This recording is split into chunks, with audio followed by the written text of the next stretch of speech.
korraks loobin toitu, sest ümberpööramine on meil. See on kõige keerulisem alati. Nii. Aplaus.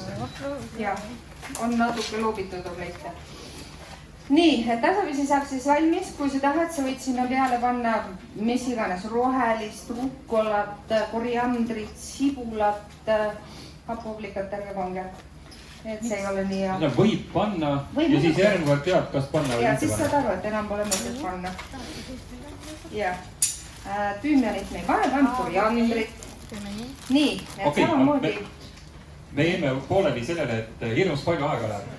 Ja, hirmus palju aega läheb. Nii, okei, me aja lahendame sellega, et me kaasame terve perekonna. Jagame ülesanded ära, igaüks teeb oma asja. Üleüldse toidu puhul minu arust on see, et näiteks ma ütleks ka toidu puhul, valmis toidu puhul taaskasutamine.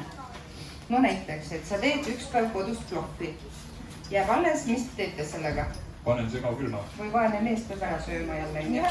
Aga samas, kui sa kallad sinna peale veed, enne poti põhjas teed ilusasti porgandi, sibula, küüslaugu, kallad sinna peale selle sama plopi, paned vee, saad jumala hea suppi. Ülihea suppi. Et samamoodi kõikide toitidega sa võtled, mis sellest saaks edasi keeritada. Et sama selle omleti puhul, et kui me nüüd võtaksime selle sama plopi, paned sinna ka samamoodi juurikaid, paned selle munasegu ja teed sellise ilusa ahju omleti, jälle hea toit. Et niimoodi tasub nagu kogu selle asja puhul nagu mõelda.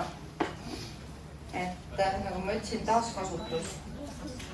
Nii, siis on, mis mina olen täheldanud, et